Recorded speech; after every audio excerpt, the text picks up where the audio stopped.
Hello, so I'm just going to go over the ink exercise from the other week, just so you've got a record of it. If you could follow along with what you wrote down and your corrections that I will have given you, and if there's any questions that you've gone a wee bit wrong on, I'd encourage you to have another go at it. Okay, so start off, question 1, differentiation. Each one of these is worth 3 marks. So the first one, pretty simply, right, your dy by dx is equal to, that'll be bring the 3 to the front, 3x squared plus 5x. That's that one. On to the next one. So straight away, just rearrange this to say a third x squared plus 7x minus 8. So then when you bring the 2 to the front, when you do dy by dx, you'll have 2/3 x, drop the power by 1, so it'll just be 1 plus 7. Next one, so first of all we're going to split this into 2 separate ones. So this is the same as x squared over x plus 2 over x, which again we can say is, that's going to cancel there, so that's just be x plus 2, x to the minus 1. So then when we do dy by dx of that, you'll get, just bring the power to the front, so it's kind of like you're doing 1 and then it's going to raise it to be a 0, so it's just going to be x power 0, x to the power 0 is just 1. And then we're going to bring, so it's going to be minus 2, x to the minus 2, and then just rearrange that for me, and you'll get 1, 2 over x squared. Same again with this one, let's split it up, so that becomes 3x squared over 2x plus 7 over 2x. Going to be right as 3 over 2 x plus 7 over 2 x to the minus 1. So then our dy by dx of this, we will get just 3 over 2 minus 7 over 2 x to the minus 2 minus 7 over, now we just say that's over 2x. Ignore that one. So that's first page done. Moving on to the second page, we've got 1 over x, the square root of x. So first of all, I'd say that's 1 over x to the power of a half. Then I'd take that one step further and I'd just say that that's like x to the minus a half. So then when we do dy by dx of this, we'll get minus a half x and then reduce the power by 1, so minus 3 over 2. Make that look nice. Minus 1 over 2 x, power 3 over 2. Then you can take that one step further, remember, x to the power of a half is the same as root x. So if we've got 3 over 2, it will be like that. It's like a 3 over 2. So it's minus 1 over 2 x cubed. Moving on. Differentiate this. First of all, we're going to do out the brackets, so that's going to be 2x squared minus 5x plus 4x minus 10. So we've got 2x squared minus x minus 10. So then when we do our dy by dx of that, we'll get 4x minus 1. Then this one, so for this one we're going to use something called the chain rule. So for this one we'll bring the 3 to the front, we'll keep that in the bracket, plus 5, we'll reduce the bracket by 1, the power by 1, sorry, like we've done in the other ones, but remember you have to times that by what's in the bracket differentiated, so in this case it's just 3, so then the final answer will be 9, 3x plus 5 squared. Same again with this one, we're going to bring the power to the front, half, keep what's in the bracket, reduce the bracket by 1, so that the power by 1, sorry, so that'll take it to minus a half. Then we need to times it by what's in the bracket differentiated, so what's in the bracket differentiated is 4x plus 5. Make sure that's in brackets. So then if we put this onto one line, we're going to get 4x plus 5 over 2, so that's taking care of this bit here. And then we're going to have this thing on the bottom here, 2x squared plus 5x plus 9 to the power of a half. Now you can take that one step further and say that that's also the square root of it. There we go, so that's those ones done. Moving on, find the equation of the straight line through the points A and B. Now this is quite a standard Nat 5 question. So first of all, find our gradient. So m equals y2 minus y1 over x2 minus x1. So what's that? We'll use 6 minus 4 over 2 minus minus 2. So that's 2 over 4, which is a half. So then we're going to use one of our points, sub it into y minus b. So we'll say y minus 6 equals a half x minus 2. Bring the 2 up, so it'll be 2y minus 12 equals x minus 2. So 2y equals x plus 10. So y equals a half x plus 5. Says find the angle, sides of the angle which AB meets the positive direction of the x-axis. So remember that's just m equals tan theta. So we want to work out theta. We know m's a half. We know m's a half just from that. So then we can say a half equals tan theta. So then tan to the minus 1 of a half equals theta. Make sure your calculator's in degrees. And do tan to the minus 1 of a half. And we'll get 26.57 degrees equals theta. So I'd almost be tempted to just say that that's 27 degrees. And that's equal to theta there. That's that page done. Moving on.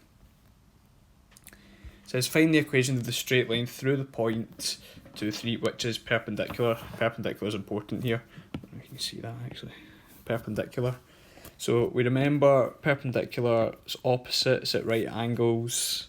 We've got our m1 times m2 equals minus 1. If I can write properly. Minus 1. So let's see what we've got here. Perpendicular to the line of this equation here. So let's rearrange this equation into y equals mx plus c. So we'll have y equals 2 over 3x plus 5 over 3. So right, cool. So we know that that gradient is 2 over 3. So then our perp gradient, perpendicular, will be equal to minus 3 over 2. As for perp lines, m1 times m2 equals minus 1. That's really important. Now let's just sub that into y minus b. So we're going to get y minus b equals x minus a. So y minus 3 equals minus 3 over 2 x minus minus 2, which is plus 2. So then that's going to be, we're going to bring this 2 to the other side. It'll be 2y minus 6 equals minus 3x plus 2. 2y minus 6 equals minus 3x minus 6, and then we'll move the 6 over. That 6 is going to cancel with that 6 because they're both negative on each side. So we'll have 2y equals minus 3, just minus 3x. So y equals minus 3 over 2x. Now because we don't have a term here, it's like saying plus 0. That means that on our graph, our y-intercept, our c value is 0 in this instance. Next it says prove that these points are collinear. How do we prove, and if we remember, collinear means that they all lie on the same line, if that's r, s and t. So basically what we need to prove is that this gradient between r and s is the same as the gradient between s and t. So we'll find m of rs first, and that will be 5 minus minus 3 over minus 2 minus 1, so that's 5, 6, 7, 8 over minus 3. That's our gradient there. And then let's find m of st, and that's going to be, we'll say that that's minus 11 minus minus 3 over 5 minus 1. So that's minus 11 plus 3, so 11, 10, 9, 8, so it's minus 8 over 4. Yep, that's definitely right. Yep. So we've got one gradient which is 8 over 3 and one that's 8 over 4, which you can say is minus 2. So because those gradients, as those gradients aren't the same, it's therefore not collinear. So as MRS is not the same as MST, not collinear. So the first thing you do when you are finding the equation of a perpendicular bisector is you find the midpoint. So the midpoint of AB is just going to be what's 4, 16 minus 4 is 12, 12 divided by 2 is 6, so there's 6, so we need to add either 6 to 4 or take away 6 from 16, so we're going to get 10. And then, so there's 8 units between 6 and minus 2, so there's 4 units halfway between the two, so we'll add 4 to minus 2, we'll get 2. Right, cool, so we've got our midpoint. So now we have to work out our gradient. So we're going to work out our gradient of AB. Oh, so that's quite confusing actually, because that's capital M and that's little m, but we'll call that midpoint just so we're not getting confused.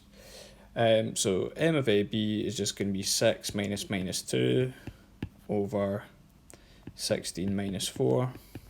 So what's that? 6, 7, 8 over 16 minus 4 is 12. So that's what's that? 3 over. It's not 3 over 4, is it?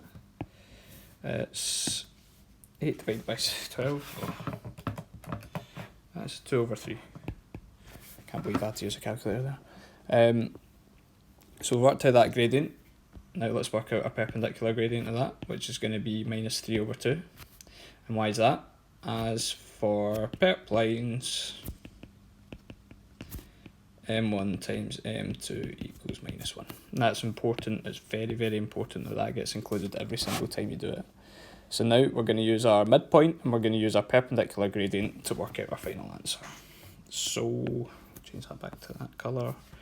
We're going to use y minus b equals m x minus a. So y minus 2 equals our perpendicular, so minus 3 over 2, x minus 10. So what will that be? 2y minus 4 equals minus 3, x minus 10. 2y minus 4 equals minus 3x plus 30. So 2y equals minus 3x plus 34. So then we can say that y equals minus 3 over 2x plus 34 divided by 2 is 17? Yeah, it's 17. And there's our final answer. So move on to the next question. Completing the square here. So we're going to take out highest common factor of 6. And we'll be left with, well, what's happened there? We'll be left with x squared plus 24 divided by 6, 4x. Now we can't divide 25 by 6, so it's like that. Now we just go as we would do for completing the square one. So we've got our 6, we'll keep that in that bracket, and then we'll go x plus 2 squared, and that's going to be minus 25 over 6 plus what's in, minus what's in the bracket squared, so that'll be minus 4. Big bracket, so then we'll keep going here, so we'll have x plus 2 squared, and then we've got minus 25 over 6 minus 4. I'm just going to put it in my calculator, which I've said you're allowed to use. Minus 4, so then I've got minus 49 over 6. So then let's multiply out this square bracket, so we'll have 6 x plus 2 squared minus 49. There's your answer.